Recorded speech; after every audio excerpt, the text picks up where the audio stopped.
Mayor-elect Helena Moreno. All right. Let's give it up for Uptown Angela. All right. I brought Chance up here with me. He's my buddy. He's someone who is at St. Aug right now, but he is also really working hard to be an up-and-coming journalist, and so he's been doing a lot of interviews with me. I brought him up on stage. So, Chance, why don't you do this? Why don't you ask me one of the hard-hitting questions, and I'll give it back to the crowd. All right, Chance? Thank you. All right. So first, well, just for the hard-hitting question, just kind of want to look ahead a little bit. Can you just tell me, when people look back on your time as mayor, what do you hope they say about your leadership? Tough question, right? It's a good one, Chance. You know, Chance, when people ask me this question, what I always say is I really want to be measured and judged by the people who are living in the city and the population and what it looks like. So what does that mean for you? What that means for you is I want to make sure that you can always call New Orleans home. And for those who may have moved away, those who have felt like they were forced out of the city, that they can see that now is the time to come back. New Orleans, let me tell you, good things are ahead. I can feel them. I can feel them deep within me. And so I want to make sure that we have a city where everyone feels welcome, but also a city where everyone feels like there's opportunity and that you have a functioning government and a functioning city. So that's what I'm going to create so that you, Chance, when you finish St. Aug, when you go to college, that you can always call New Orleans home. All right? All right, Chance. Thank you so much for joining me up here.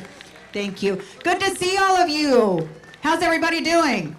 Good? Awesome. Great. So I'm so excited about the inauguration events. As you can tell, one of the things that I wanted to do for this inauguration is make sure that everyone felt included. This is a celebration of our city. This is a celebration of taking our city in a new direction. So that means that we have to make sure that everyone feels included as we go in this new direction.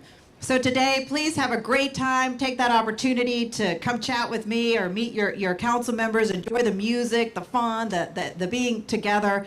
But also take the time to, of course, appreciate what our city really has.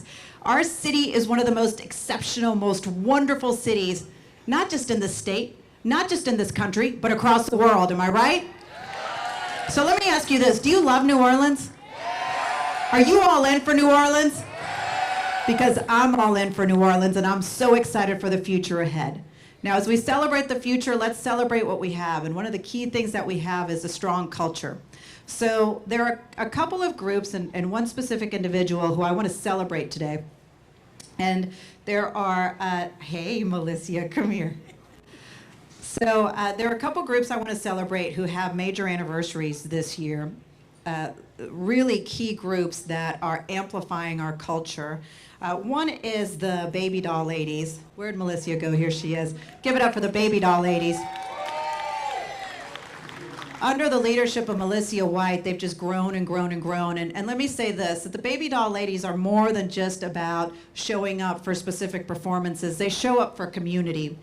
And they've shown up for key times that I've really needed them. Whether it was helping when we didn't know if we were going to be able to have the summer feeding program for our kids, whether it was stepping up for domestic violence victims. They've always been there to take part and volunteering for my girls' leadership program. So they're always here for the community. So I wanted to celebrate them as they celebrate their 20th anniversary. So this specific plaque says, to the New Orleans Baby Doll Ladies for constant participation in promoting the culture around dance, 20 plus years encouraging artistry and culture across the city. Congratulations to you and all that you do. Thank you so much. It is such an honor. I am so full and so proud and so excited for the days, the months, and years to come. So inspired, and thank you for this wonderful honor. Thank you.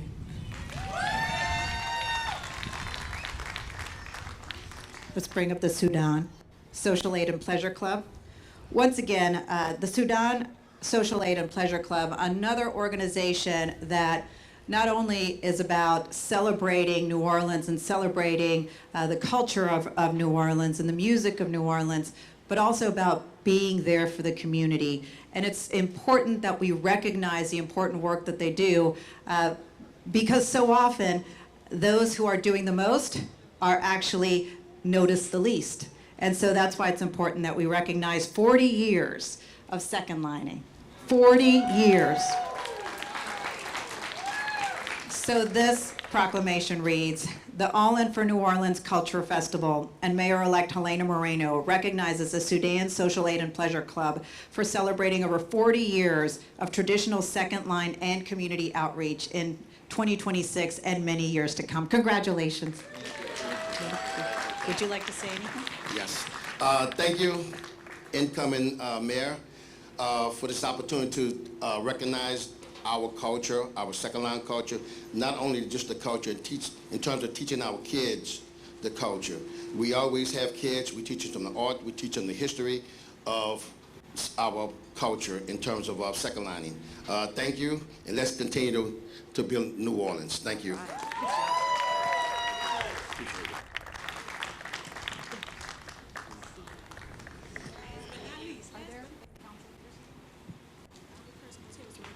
Okay. All right, for this one, if Councilmember Willard is here or any of the other council members, I want to bring them up because this is a very special proclamation. The person who I'd like to recognize is someone who is very well known in the second line tradition, someone who is known as a key culture bearer through the Mardi Gras Indian celebrations, but more than anything, this is also one of the greatest community activists that we've seen in recent years. He is someone who even he and I have sometimes disagreed. It's been interesting at times, but I always understand where his heart is, and we always find a way to come back together. And I just really appreciate this person and all that he does. And once again, as I mentioned before, sometimes those who do the most are recognized the least. And that's why I thought it was really important for today to give Beldon Noonie Man Batiste his flowers. And so come on over here, Noonie. All right, this particular plaque reads, to Beldon Noonie Man Batiste, a true New Orleans culture bearer who carries on tradition as a Mardi Gras Indian and outspoken advocate for New Orleans culture and youth. Thank you for all you do, my friend. I appreciate you so much. And even in the times we don't agree, and there's been several times, I appreciate you, like letting me know what you think, and then hearing me out and seeing where we can get together. Appreciate you, Noonie. Want to say anything? I want to thank the mayor-elect. I want y'all to know I'm all in with her because let me tell y'all, even though sometimes we had disagreements, I get a council trouble, I must commend them. I must commend them because when the children didn't get paid, Helena, JP, all them stepped up. I'm looking forward to this new administration because they have showed leadership. We was in a $222 million deficit. They went and found 125 to pay the little workers. So I believe in this administration. I believe the next 4 years our city gonna be ran good, and I believe in Helena. I'm all in. Thank y'all. God bless. All right, thank you, Noonie. All right, thank y'all so much for coming. Have a great, great day. Love y'all so much. Love you, New Orleans. We're all in.